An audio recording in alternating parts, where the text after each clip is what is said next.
And here we are. Hi everyone, welcome back for another session of RPG R&D. I'm super excited. As always, I'm here with my co-host Craig Campbell, and I'm here with our guest co-host Austin MacKenzie. Hello, and I'm Jess Geyer. Welcome to our podcast. Great to be here. Craig, Thank you. yeah, thank you for coming, and thank you for being willing to speak with us. I made that sound like it's a real pain to speak with us, and The pleasure is mine, trust me. Craig, would you like to explain a little bit about what RPG R&D is all about? Sure. We're gonna do a three-part. We have a tri-pronged attack in this stream and podcast, which is where we'll talk about GMing. These first 8 episodes, we're doing kind of a tutorial for new GMs. And then we talk a little bit about RPG design. And so all three of the people here today have designed one or more games. And then we have a potpourri subject that we will talk about, some other geeky thing that we want, just something we just feel like talking about. But before we get too deep into that, Austin, can you tell us who you are, what you've done, what you've made, what's your cred, what's your thing? All right. My name is Austin MacKenzie. I am the owner of Valorous Games and the lead designer. So we published Valor, which is our RPG. It is a D10, a single D10 based anime style RPG. So our primary goal was really capturing the feel of a lot of kind of the shonen anime that you see, kind of the high action, supernatural. You can do like Dragon Ball Z, you can do Demon Slayer, you can do Naruto, you can do Bleach, like all of those big ten poles. We set out to make a game that would do that. After I many years ago, over a decade ago, attempted to modify D&D 3.5 to do Bleach, and while that was successful, it was not working exactly how I wanted it to. So I just said, screw it, I'm gonna make my own system. So yeah, we publish Valor. I do supplements and stuff like that. We're working on getting our first major adventure path, Best in Class, out, which is about anime college students learning how to fight monsters, basically. So your standard fare. I Excellent. love TTRPGs that can capture that anime feel. Just like I grew up, and we'll talk about this later for spoilers for our potpourri segment. But I mean, I grew up watching a bunch of anime and magical girls, especially. Like, oh, you get me some teenage high school students in anime fighting monsters. I'm in. Let's do it.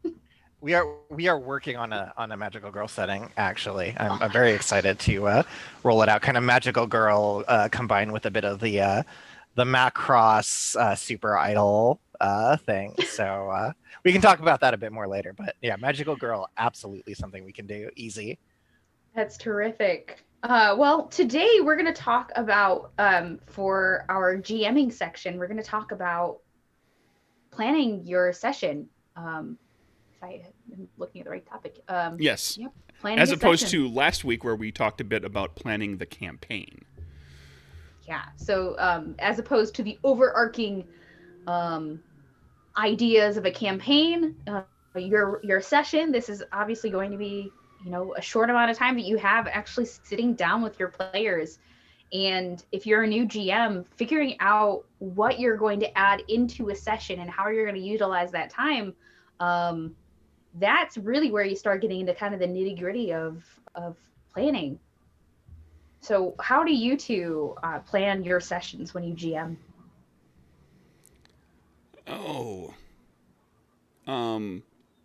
Well, I think this is a little bit of an extension of what was discussed last week, but I outside of like anything that you have that's prep wise, like if you've got to put together certain types of challenges or encounters, you've got to assemble monsters and NPCs and things like that, and generate new NPCs that you're going to be using. Um, we all know that that's all kind of part of it, and I think it depends on the game, right? Some games are heavier on that, and some games you don't need to generate as much of that stuff kind of up front. But one of the things that I think applies a great deal to any um, game is like kind of knowing what the players are looking for, and hopefully you've discussed this a little bit with session 0 and the like. But like session to session, you know what your players are kind of looking for. You know what types of characters they've built, what those characters excel at, what they like to do. So I will oftentimes try to make sure that I've got at least a few ideas in mind for each character to say, okay, I know this character likes to do X, Y, and Z, so I'm going to make sure I try to integrate one of those things so that they have a moment. Kind of in the sun in that episode, in that session, and try to do that for everybody. And if possible, try to do it kind of for the group too. Have a moment, or have a few ideas for big moments that the group might engage in, and that can be like in a kind of combat-oriented D&D style kind of game. That might be like the moment where the characters all get together to take on one particular big bad guy or a dragon or whatever it may be. It might be a particular scenario where each character has to have a skill in order to work the thing and make the overcome the challenge. It could be like a puzzle style challenge where one person has to sneak in while another person bluffs the guards, while another person breaks down this door into this or busts open the safe, and everybody has their individual thing that they get to do, but then as a group also they achieve some end goal. And try to have something like that in any given game session. Yeah, what you said about kind of sharing the spotlight, I do that too. I always try to plan something that I know each player is going to like. And I try to do that too with my like my tie-ins, my seasons, if you will. I try to have a focus, like, I know that this is going to be particular to this character. They're kind of going to be almost like a main character for a lot of this. But just if you don't have a consistent group, really be careful with that. Don't try to make someone a quote unquote main character if you're not sure if they're going to be there that session. That's just a little tip I've had to learn the hard way a couple of times. What about you, Austin? I'm something of an improvisationalist myself. Also just because I run my system so often, since I do so much work on it, I don't really have time to do a lot of other things, and I know it very well. It gives me some freedom to, like, I can develop a bunch of stat blocks, for example, and I can know what they all do and have them ready to just pull out if I need it in any circumstance. I definitely agree on the spotlighting. That's always been a big thing. You really want your players to feel invested, and the best way to do that is to give them chances to excel at what they do. I know for me, I tend to be a bit more episodic about it, and in part just because we set up Valor to really follow that episode seasonal structure, where I will often kind of, as we're going, you Justin, you mentioned the main character thing. I do that a lot, where I'll usually kind of, as the arcs are going, I'll pick a character for any given session. And again, you really need to know that that player is going to be there at that session. I'm more prone to cancel a session if folks aren't available and just skip a week than to push on without a character I might really want. But I'll usually pick a character or possibly a duo to focus on, to have something that's really kind of integral to their plot or the core engagements that they've decided for that character, and really draw that out, and just kind of go sort of round robin, where every player can expect to have a few kind of focus sessions where there will be something in there that'll really pertain to that character or their backstory, or me doing horrible things to their family to make them swear revenge. The standard GM fare. If you give me a backstory, I will absolutely exploit it. It is a knife with which I will stab you. I will stab you with it, and you will enjoy it. Yes. I mean, that's the thing too. Everyone wants to feel like their character is important. People get really attached to their characters. I mean, if you play games, which you probably do if you are a GM, you know what it feels like when your character gets to do the cool thing. And that's what brings people back for the next sessions. I think that's definitely true. And a lot of good role-playing books have guidelines to do that specifically in a setting or in a session. Like what should you plan for? How should you build your session? A lot of rule books have those guides. And there are a lot of people who develop materials like that you can find online that can walk you through sessions. Of course, you don't always have to just create your own session. You can always find pre-written adventures. I'm not a huge fan of doing that. And when I do take like pre-written adventures, I usually tweak them for what my group will want. So you should tweak some things. But if you're feeling really overwhelmed planning your very first session, you can probably find a pre-made, like ready to go adventure for your players to run. There's no shame in doing something like that. You don't have to 100% be unique all the time.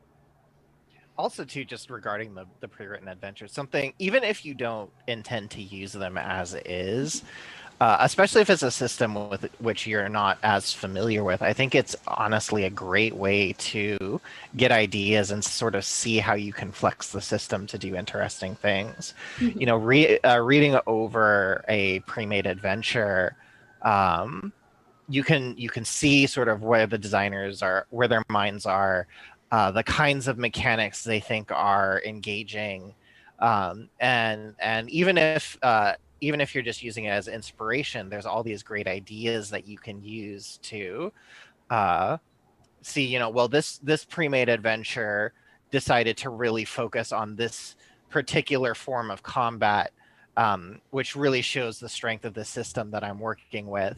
So when I go to design my own encounters, I can keep that in mind as to a even if I'm just doing a variant of that, it will be a good way to engage the players, because I know based on the work that they've already done for me that this works really well. Yeah, and you don't even have to take like all the pieces either. Like you were saying, like they did this combat mechanic really cool. I'm gonna steal this combat mechanic that they well, not mechanic, but like situation that they did. I'm going to like I played this really fun game in the Adventurers League at my local game store. I'm going to take elements from it and apply it to my own game, this other game that's not in the same system. All of those are I've done before. I shamelessly steal and reinvent all the time. Sign of a great artist, right? Right. It's flattery.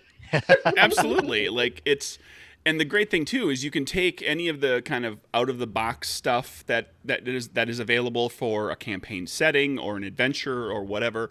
And there's nothing says you have to use the element exactly the same way it's used in the game. So like I do this all the time with my own games, and I've done it plenty with D&D and other games where you're prepping stat blocks. Is like, ooh, this is an interesting character that has some cool abilities, and I scratch out their name and I scratch out their motivation, and I set that stat block aside and just remember, okay, I've got a pyromancer, or I've got a big barbarian horde leader type. And when it becomes the right time to introduce a character that has that set of abilities, now I can just come up with a name and slap some goals and motivations, a little personality onto them, and then that if they become recurring, then that gets fleshed out. And I don't have to necessarily make up stat stuff on the spot. I don't have to go digging for stat stuff. Yeah, that, and also names. Having some sort of resource for naming the random barkeep that your players really just want to chat up. I have so many baby names books, you would think that I was planning on getting pregnant. I have so many in my house. And I use them all the time. I flip through and I'll grab like a list of names and I'll jot them down ahead of time. Oh, you have yours. I'm running a game tomorrow. I literally have a bunch of names. And it's like modern day stuff. So it's like, there's names that skew male, boy names that skew female, woman names, and then names that are kind of not necessarily clearly one or the other, of different nationalities and ethnicities. And yep. Exactly. Yeah, it's a useful resource, that and generators online. Like I generate random stuff all the time, which is really easy to do when you're running an online game nowadays because your players won't even see you doing it. But I've done it like right in front of the table, like, oh yeah, sure, guys, what is this person's name? Carl. There we go. The names of the people I went to high school with only go so far. Right? Right. Yeah, I like the list form a lot, personally, just because you can kind of vet them a bit beforehand, Mhm. especially for some of those fantasy name generators. Like, I'll Uh-huh. generate a name and I won't be sure how to pronounce it, so that breaks up the flow a bit. Where it's like, yes, his name is Graz, cool. Yeah. Uh, yeah, another thing that you can always do, like having things ready to go, you can always ask your players to name people too, if you have a collaborative style table. And you can, of course, always steal um, characters from either player journals that they've done or from their own character backgrounds and plan NPCs around them. Try not to do that on the fly because then you might mess something up with a story that you had intended later, but that is also a good resource for you, as we mentioned before. Um, and when you're digging around for names, like fantasy names, kind of you can go with whatever you want. But I found with like regular world, real world names, um, it's so easy to fall just back into like Smith, Jones, Thompson, like Mm-hmm. Park, like just all these really kind of generic, like very common names. Is I love names. There's so many names that, and this pervades cultures. There's names that mean something, that have an association that means something anyway. Like if you name someone Joseph Small, but they're huge, like that creates kind of a memorable dichotomy in the character, and so you can make up like don't forget that there's like job names like Carpenter. What happens if somebody who's named Carpenter is actually a pyromancer? And is burning down all the wooden things. Like there's weird things you can do. I was gonna say. I love doing weird little stuff like that where you put something like a spin on something, or you give them a And myth Pyromancer name. especially for like Carpenter. modern oh, I'm sorry, I Oh, did not mean to interrupt. Go no, ahead. you're Something okay. you can also do for for our modern setting, one of the things we did is all the adventure types, they all have a code name, which is kind of like a brand name that they as adventurers operate under. And you can even do that with like titles, which has been a thing that we do. Even historically, like Vlad the Impaler is a title he received for being very good at impaling At people. Vlading, he was very good at Vlading. Oh, Vlading, yeah, exactly. So even if you are using more mundane modern names, you can always append some kind of title or reputation to them, Nicknames, which gives them that flavor. yeah, nicknames uh, too. yeah. Yeah, people have nicknames, or pseudonyms even, Yep. fake names. One thing I did want to talk about with planning sessions was like the length of a session, and planning for that length. Uh, I recently had this Twitter thread about like how to design a one shot, like how to run a one shot of a game and actually stick to the one shot and get everything done that you want to get done. Um, you should feel like your players should feel, in my opinion, that they have completed something during a session.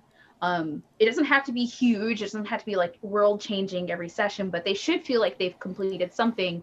And you should make sure that you're pacing yourself so you're hitting certain arcs and elements of a plot as you're going. If you're only running a 1 hour session because that's all your players have time for, you should probably only plan one major thing to happen. But if you have a longer session, you can play a little bit more with like plot pacing and twists and turns as you're going. But I would recommend looking at a basic plot structure, like the little roller coaster thing that you probably learned in high school or middle school, and seeing how your session might fit into that. But don't plan every little thing at the same time. You don't want to railroad your players into only doing what you wanted them to do. Otherwise, you're just playing with dolls. I Especially had. if you're doing a one shot. Oh, I'm Oh, go ahead. Go ahead. okay. Cool. I feel like I keep interrupting you guys. I'm so sorry. I We're don't Um, mind. we're all interrupting each other. It's all right. in terms of one shots, I think personally the best analogous sort of structure I think is a movie. Since a one shot will usually be between 2 and 3 hours. So just depending on the proficiency, you can kind of assume a sort of movie-esque time frame with which to carry out what you're trying to do. Within that, though, you need to understand that if you're going to have a fight, it's going to probably take like an entire hour of that time. But you can kind of take that idea and that structure and kind of squish it into that one shot of, you know, maybe you have like a big combat, and that's like the act 2 of the general movie structure, and then with the act 1 and act 3 being more challenge, more conversational, but it provides in terms of time expectation, in my opinion, a really good kind of route of attack to just plan something of that scope. Yeah, you can make sure too that if you do have a combat that you think is going to run long, think about other things you can accomplish during that combat. Your villain can monologue. There can be clues that are suddenly revealed during the same thing. So you're kind of multitasking, making sure that your combat has a role within the plot. The only, this is terrible, but the only situation in a movie I can think of right off the top of my head that accomplishes this is the Batman versus Superman movie where they're fighting, and then it's revealed it's Martha. Stuff like you can multitask in those ways with your combat, so you're using that precious time you have at the table with your players wisely. Yep. Something I want to throw is a little bit of just tracking to something else, so we don't forget about, or I don't forget about it. When it comes to like knowing what your players are looking for and knowing what they want, is pay attention to how they advance their characters. If the players have choices, if they have like, well, I have to choose a new spell, I have to choose a new ability, I'm going to have a new feat, or they have money to spend and they choose a particular magic item even when others are available, or whatever it is, a superpower. They're choosing those things because those are the things they want to use. Mm-hmm. So even before you've gotten to realize that your wizard really wants to blow up multiple bad monsters at a time, you look at their character advancement and realize they're taking a lot of area of effect spells. Well, that's because they want to blow up 7 goblins at a time. So give them 7 goblins to blow up at some point. If they take a mind control spell, don't throw hordes and hordes of mindless zombies at them. Mm-hmm. Give them somebody they can control. And so just kind of keep that in mind. This was one of those things that like hit me today while I was, I've given this advice before, but while I was thinking about prepping for this, I was like, oh yeah, I got to make sure I want to talk about that, because like paying attention to advancement is incredibly helpful for a GM. And you can usually get a good idea about where they're going even on that session 0 when everyone makes their character. Obviously, always make sure to check in, of course, but you can get a lot. And I, whenever possible, I always have everyone make characters together, just because then everyone knows what they're doing and where they're going, and you will see them making these characters, so that you know where they want to go. And that information is invaluable for a GM who wants to really engage their players and also make them hurt in a very good way. And that's a good time to get all of the social elements of your session out of the way too, because people can talk while they're making their characters, and then you don't have to take long breaks in between for people to get caught up, which I'm a very talkative person when I'm with my gaming group, so I like when I can just sit around making my character and talking about whatever else I wanted to do at the same time I'm talking about my character. Just a personal preference. Oh, well, speaking of playtesting, we can shift gears a little bit and talk amongst the designers here present a little bit about iteration of your game and playtesting, and what kind of approaches you've taken before, what maybe things, approaches that exist, but you haven't necessarily had to do it, but we can offer some advice to anybody who's trying out designing a game, and what they can kind of expect from a playtesting process, whether it be just playtesting with a handful of people and just getting feedback from them, or going bigger and like getting people at some other table where you're not there, you're giving them the game in written form and having them play test and provide feedback. And Craig, you're playtesting a game tomorrow. I am. Every Saturday afternoon for the next several weeks. Saturdays, 1 p.m. to 4 p.m. ish, maybe a little earlier, depends. Um, Eastern time, 1 p.m. Eastern on Saturdays. I'm playtesting Nowhereville, which is a Stephen King style horror game in a town that won't let you leave. So yeah, it's going to be kind of alpha playtesting with, like, we're going to be the players are probably going to have to change their characters as the game goes along, because I'll probably tweak things about the character abilities or some of the rule subsets and things. Even though the game system itself is designed and was previously playtested for another genre. Yeah, I've never, like, when I've playtested my own games, like the ones I've created, a lot of the alpha playtesting just happens in a very closed environment. I feel like I want to clutch onto my little baby and not let it go until I feel more comfortable with it, and it's more in a set form that I think I'll have it in. But I see I've engaged in playtesting where you're doing, like, you're really tweaking rules as you go. You're kind of building up a little bit of the game as you go, and I've had a lot of fun doing that as a playtester, because I feel like, well, I'm being a little bit of a game designer too right now, and it's a fun experience if you haven't had a chance to be a playtester.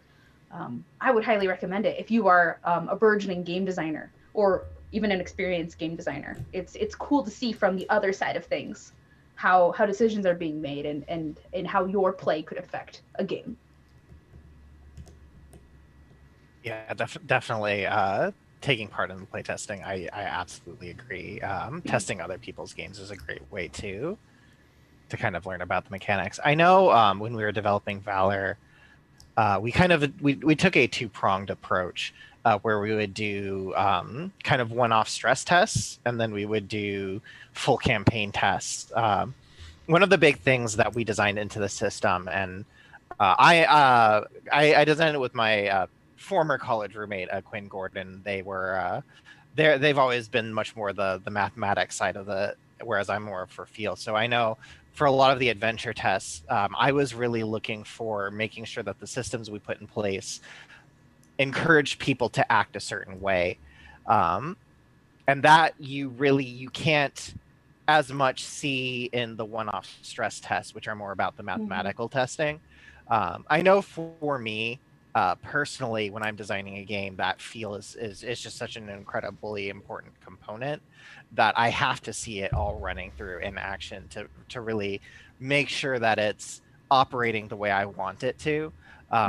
But for those who are more mathematically inclined, and definitely for those who are making more of a mechanical system as opposed to a system that also delivers the feel or a certain atmosphere, those stress tests become that much more important, where you're just getting down into the numbers and you are, running fire tests, basically, of like, how often does this succeed, how often does this fail, how big of an impact do these things have on each other.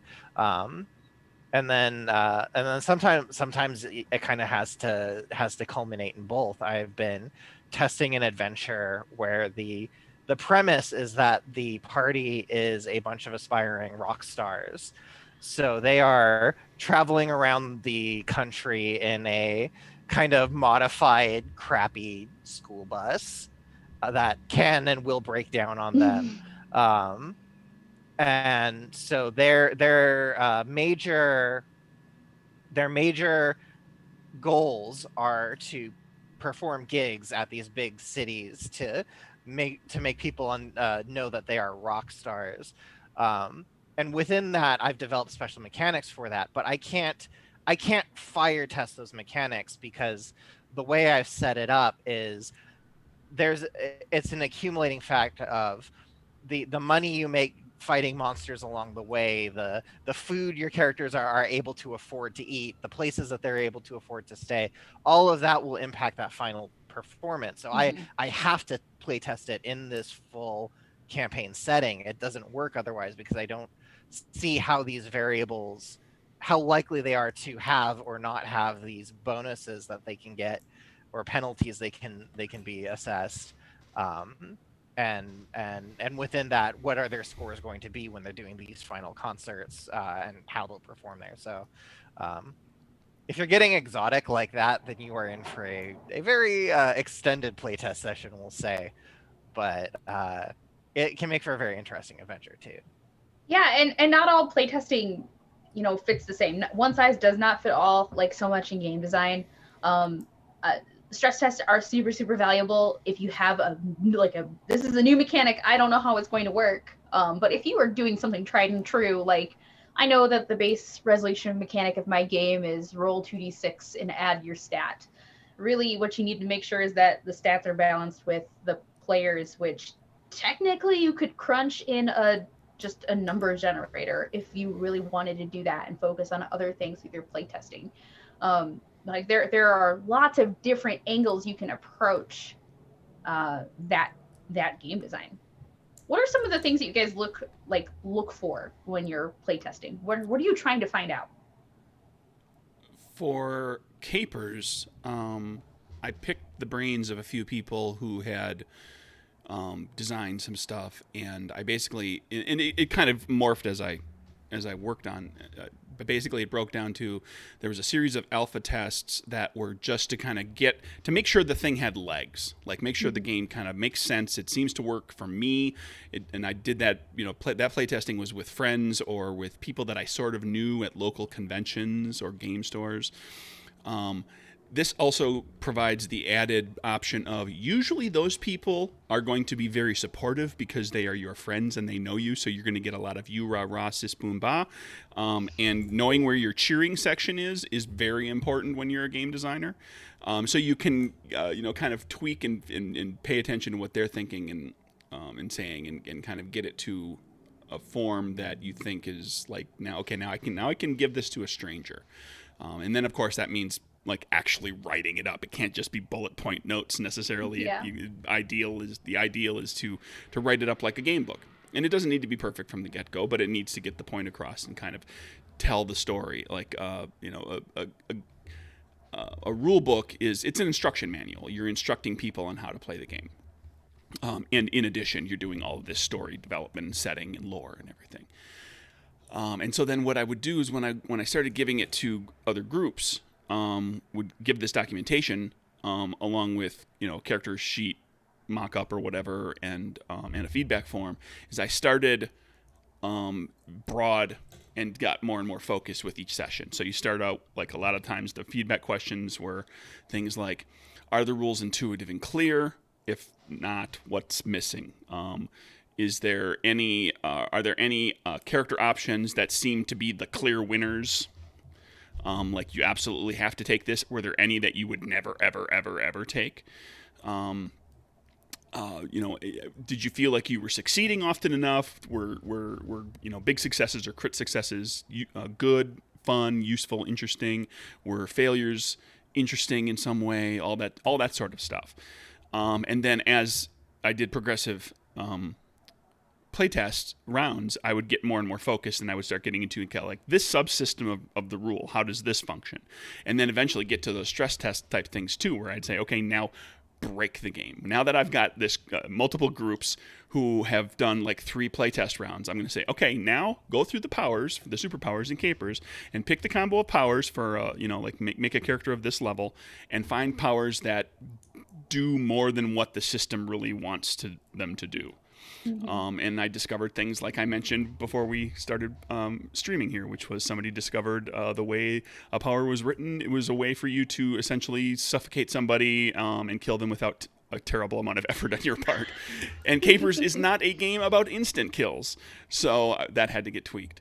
And then one other thing I found very, very useful is once you're a few sessions in, if you're able, if you can find them, get some more brand new playtesters who have never seen the game. Because people who have played the game for a while kind of know it, and they kind of start to fill in the gaps because they've asked you questions and you've answered them and they've provided feedback and they've seen the things change, so they've kind of gotten to know the game. I try to do that that second round of brand new people and say, now I ask them all those general questions again. Are the rules clear and intuitive? Is there something missing? Is there a question I love using is there any part of the rules you had to read twice to understand? 3 times? Did you ever have to read 3 times? And so that'll help you kind of get a sense of, okay, well, now everything's still legible and understandable, even though I've made the game more complex because I've been adding more and more stuff to be play tested. Yeah, we didn't mention here up at the top that forming your questions for the playtest is really important. You want to make sure that your playtesters know kind of what you're looking for.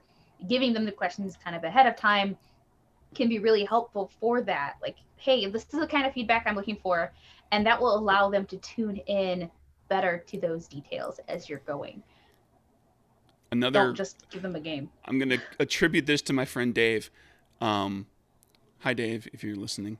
When he was playtesting, he used this question in his playtest, and I've used it in every one of my playtests since then. Did something get in the way of the fun? Because people don't want to tell you the thing, like if you ask them what's the worst rule or what's the thing that doesn't work, people might be a little hesitant to tell you that. But if you just say, like, was there something that got in the way of the fun? Was there something that kind of slowed things down? They're a little bit more likely to part with that information and tell you, yeah, well, this system is a little clunky, or this subsystem is like all wrong for the game. It doesn't seem to fit. Yeah, you can get a lot of that too non-verbally if you just observe what they do, because you can usually tell just and whenever possible, I like to try and hand someone the game and say, all right, just run this, see if you can work with this without me holding your hand through it, since that is the ultimate finished state, right? Is you want someone to be able to buy your book off the shelf and then play it.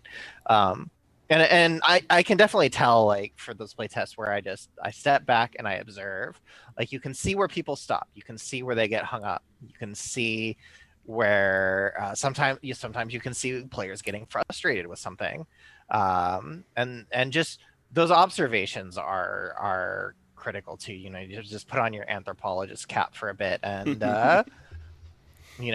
observe the players in their natural habitat of messing with this thing that you've made and tearing it to shreds. I had a few playtest sessions where the playtest lead offered, I wasn't going to be observing or listening or anything, but they offered to record it and then give me the recording. And so, ooh, boy, when you're not there, the playtesters might really let the system have it, and you'll note. I mean, and you realize that the commentary they're offering is in the hopes of making the game better. You have to keep that in mind, that they're not out to get you. Hopefully, necessarily, they probably aren't. Most playtesters aren't. I think they genuinely they're putting a bunch of time into something. Why would they do it just to poop on you? They want the game to be better. But they might be a little more likely to not pull any punches. Yeah, that honestly, that's a great idea. I'll have to do that myself, is just to do the tape recording thing. You definitely do need to have a bit thicker skin, though. There are some playtesters who won't even feel that, even if you're there, right? Oh yeah, they'll let you have it. Yeah, they'll call you to the mat right in front of everybody, and that's always exciting. But yeah, that's really anyone who wants to make a game, you gotta understand that there's going to be criticism, and a lot of it will be justified. And don't tie your identity to this thing that you've made. Yes, we know you put your heart and soul into it, but you gotta let go enough to see where people are coming from, so you can make it better ultimately. Yeah, everyone wants they want an experience. They want to make an experience that's fun for players. If you take it seriously, it's going to discourage you from using that feedback. I have seen in my experience as a teacher, you give a kid some criticism on something, and if they don't know how to accept criticism because they don't have that skill yet, sometimes they'll double down on the thing that you said, this doesn't work, and it just leaves you with a worse product or a worse essay, a worse game. It's super valuable to practice taking feedback and accepting it. When you do it, I would recommend not justifying anything. Take the feedback, don't comment back. If you struggle with not taking things personally, practice not saying anything back. Just say thank you so much for the feedback. I'll keep that in mind, write it down, and move on and come back to that feedback later when you're feeling a little bit more cool. Creators, and I know like you said, you've poured a lot of work into this. It can feel at times like it is important to your identity and that it is part of you, and that when someone criticizes your game, they are criticizing that part of you. Remove yourself if you need to emotionally from that feedback for a time until you can come back with a little bit more distance. And I'll use the don't engage on the internet rule. Something that you can do to get over this too is if somebody gives you a piece of feedback and it really hurts and you want to say something to them, type it out and then erase it. Just the erasing part is the important part. Get it out of your system. Not a good look to be defensive. And again, Craig, like you said, you see it all the time on the internet. Getting defensive only makes your case worse. Don't dig yourself a hole. Yeah. You want to keep your playtesters coming back. You don't want to yell at them for saying their honest opinion on something. Then they'll never come back and playtest your game. And they won't buy your game when it comes out if you're not giving your game away for free to playtesters. Yeah, two things you really do want to retain: playtesters coming back and playtesters paying for your thing. And here's oh boy, this is the toughest piece of advice I have for playtesting. It sounds like it's the easiest one to handle, but it's actually really difficult because it requires perhaps a bit of thought and a real judgment call on your part. Here's the secret: not every playtest comment is worth crap.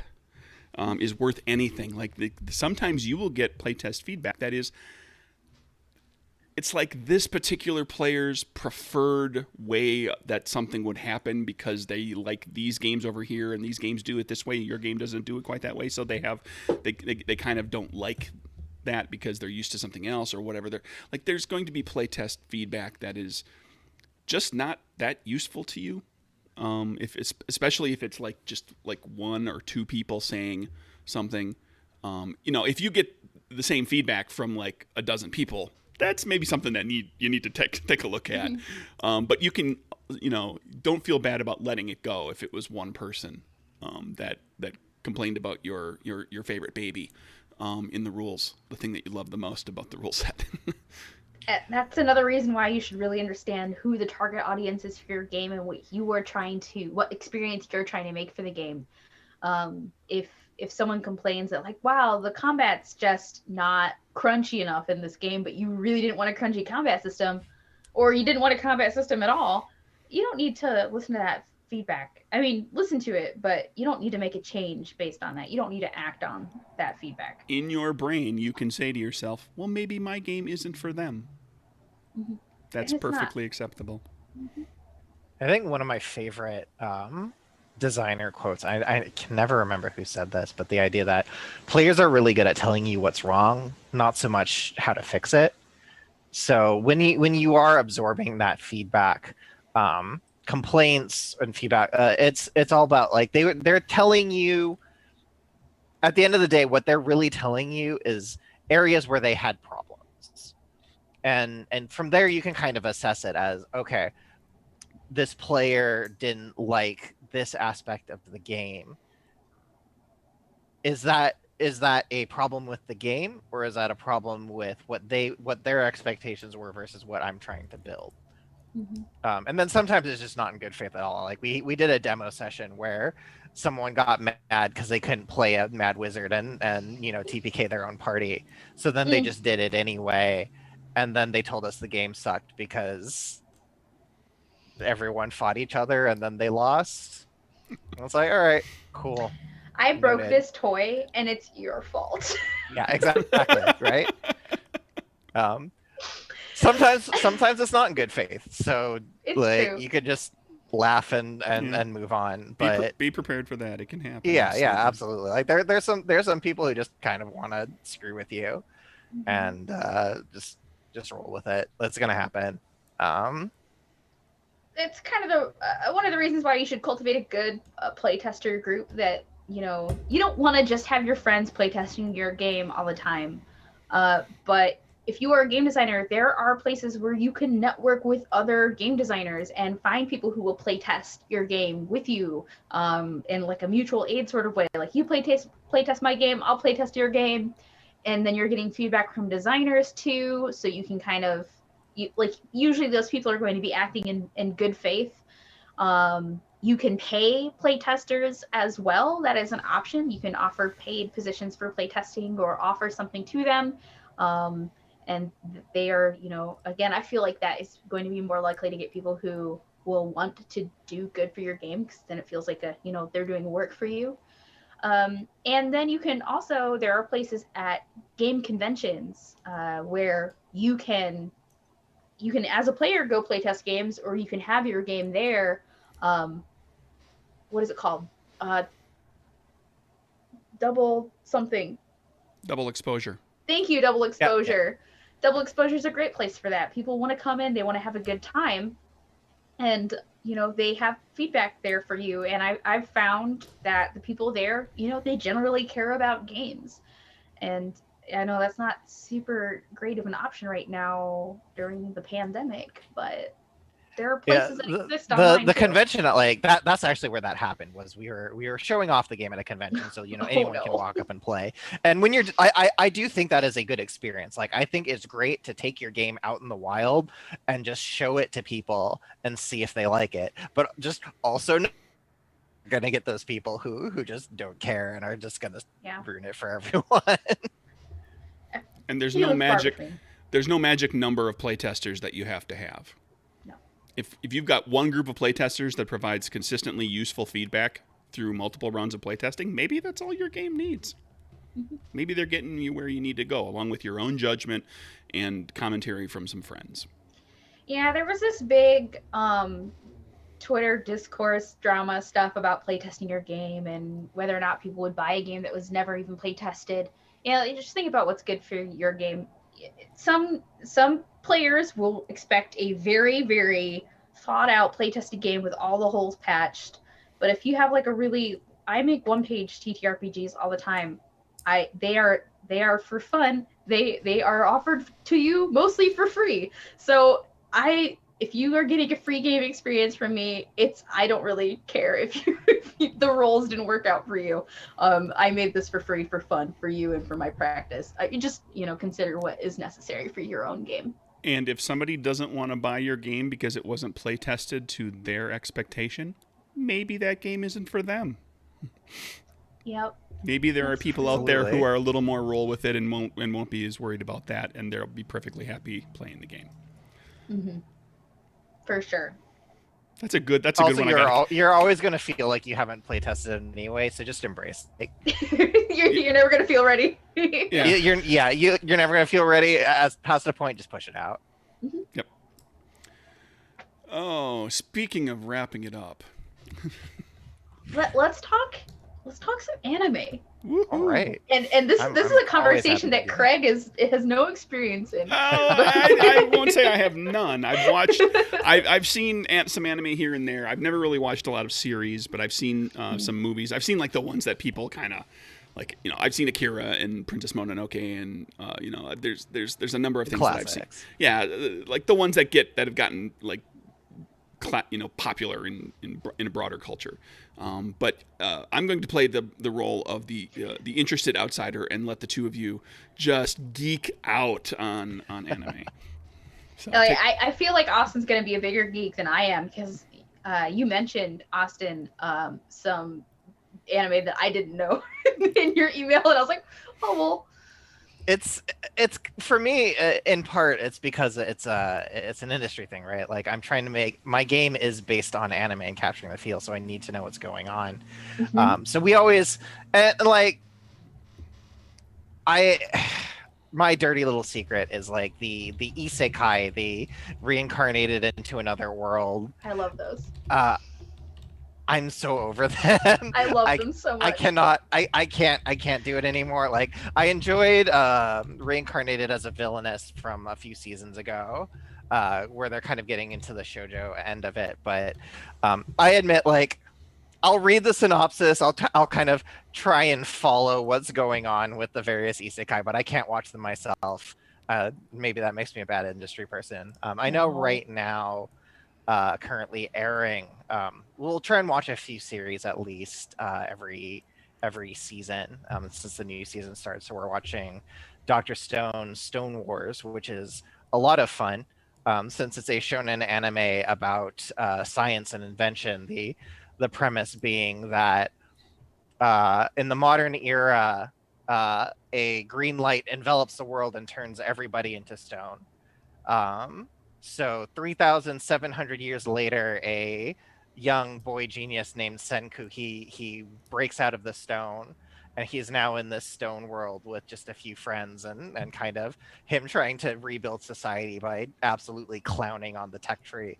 Um, so like that's a lot of fun. It's kind of got that shonen thing with like he makes gunpowder, and they tell you in a shonen series for teenagers how to make gunpowder. Ooh. And they also tell you not to do it at home, which I thought was very good of them. So yeah, we're watching that. We're watching Horimiya, which is a romance series, which I guess has been a very successful manga. Um, and so that's really fun. We're also watching a series called Heaven's Design Team, which the premise being God created the land and the sea, and then he got kind of tired. So when it came to the animals, he outsourced it to a angel consulting group. So God is the contractor giving like vague instructions that these designers need to figure out, and then kick over to the engineering woman who then tells them why their idea won't work. Hey, it's playtesting.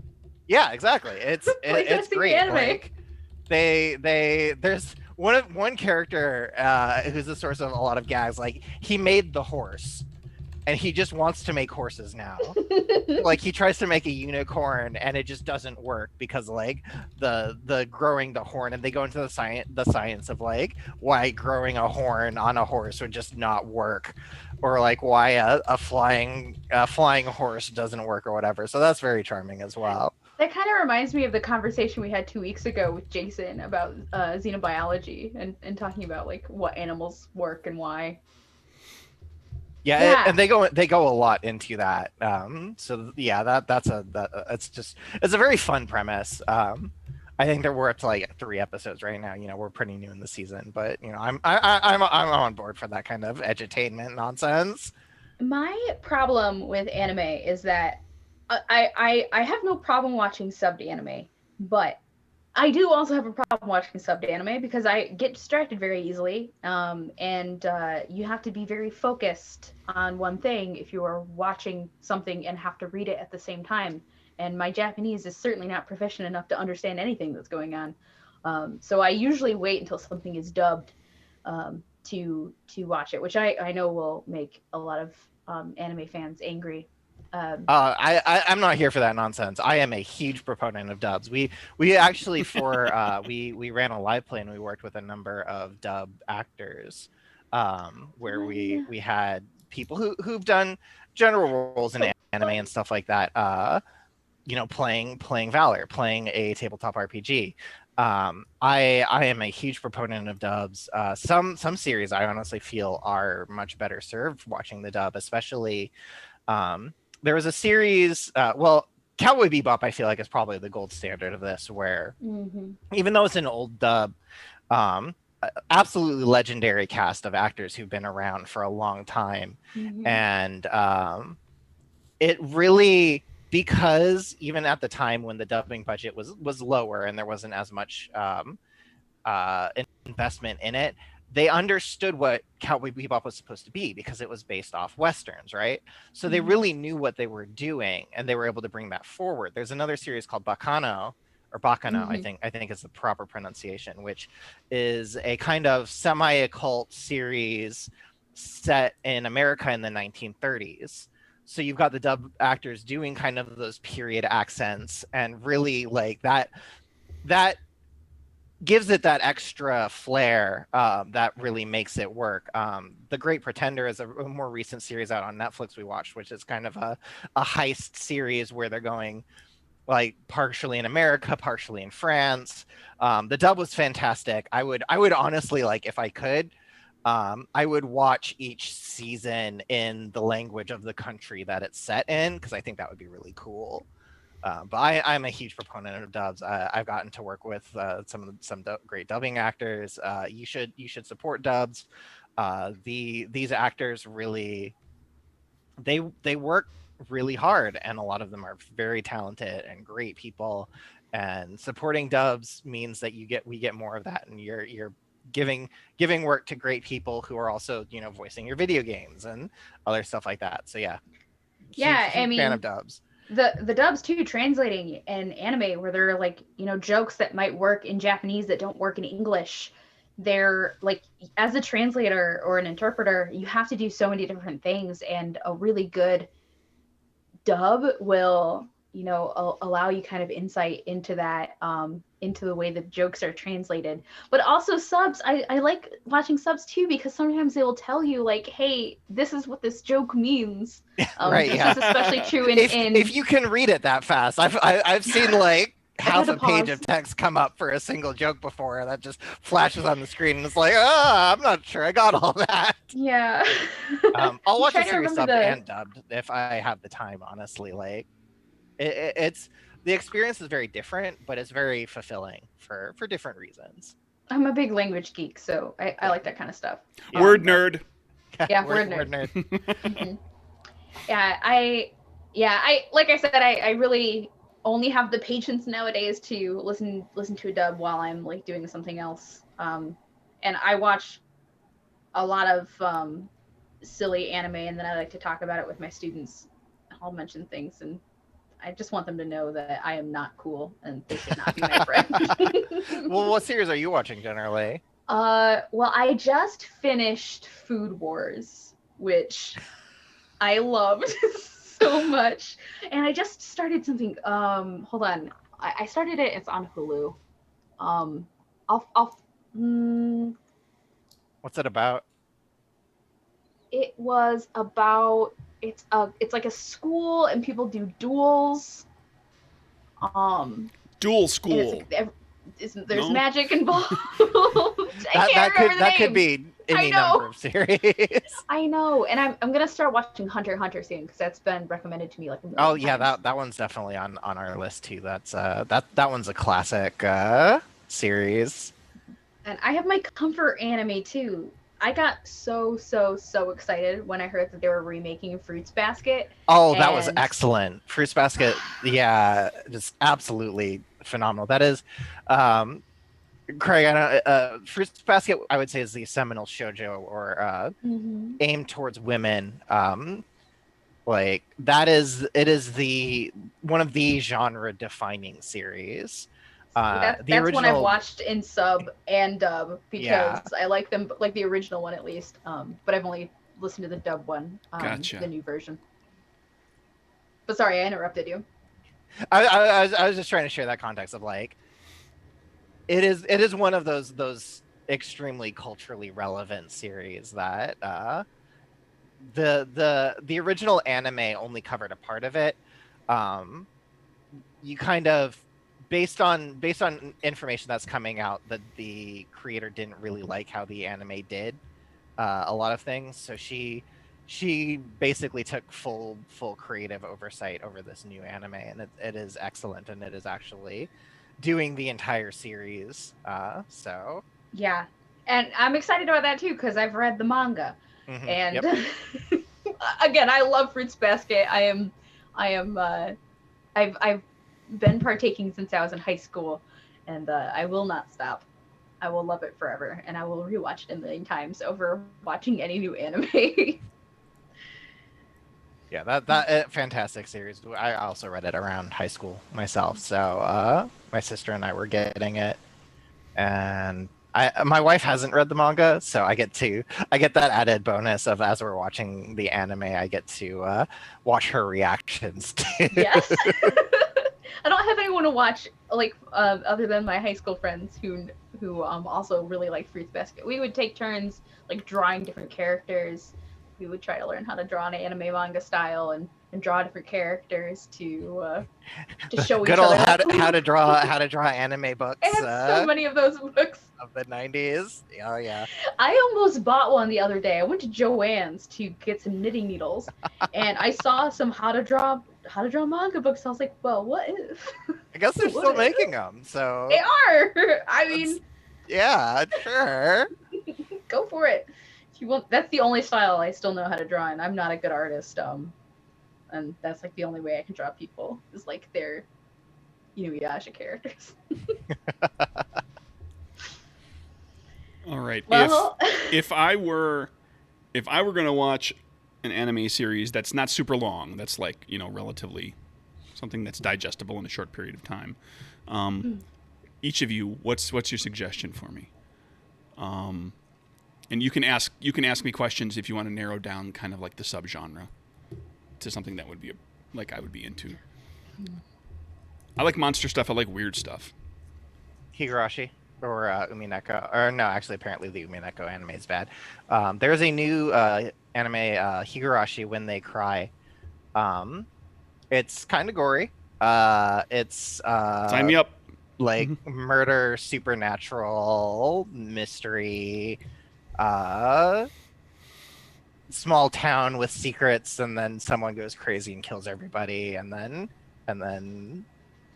things get weird, And then stuff happens. Yeah. See, that's right up Craig's alley right Absolutely. there. I was gonna recommend Madoka Magica because I recommend that to everybody. I don't want to give anything away, but I think everybody would enjoy it, and it's pretty short.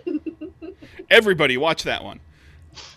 I hope I wrote these down. I'll also add Bacano to that too, which I mentioned earlier because that's about 12 episodes of seeing kind of a Japanese take on the U.S.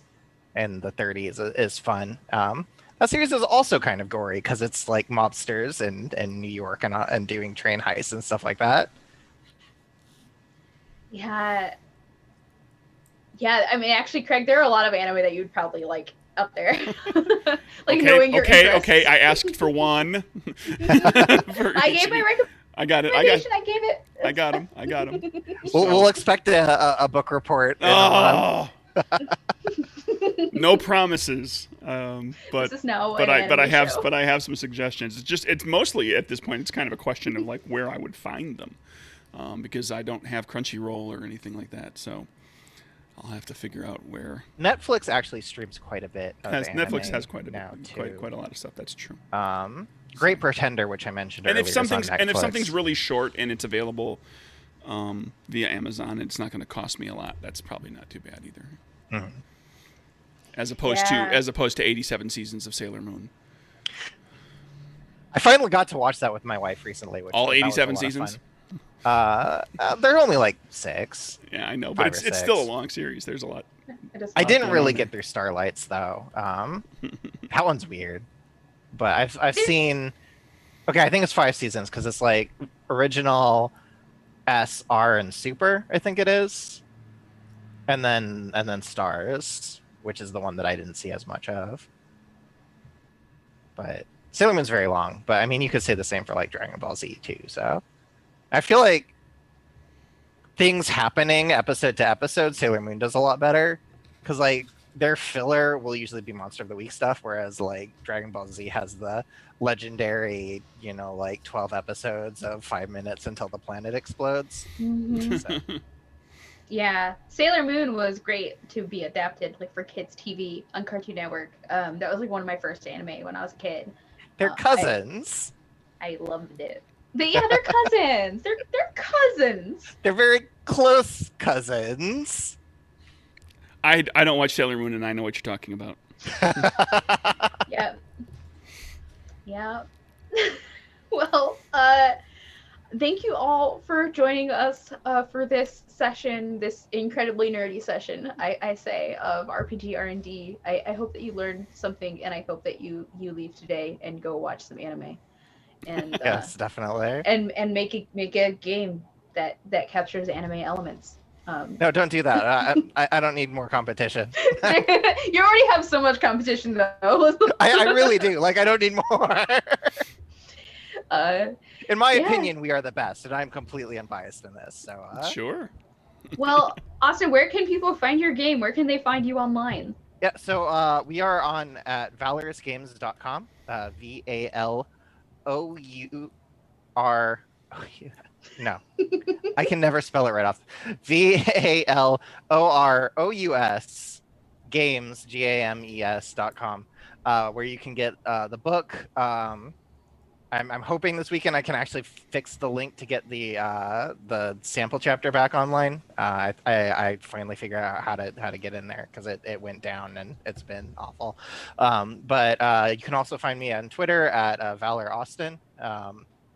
And yeah, feel free to follow us, check out the game, and that's pretty much that. I talk about it a lot on Twitter too, so I mean, I know what I'm about. Hey, everyone, you got to promote your own games. It is important. Otherwise, no one's going to know about it, and you should be very proud. Yes. and constantly self-promote.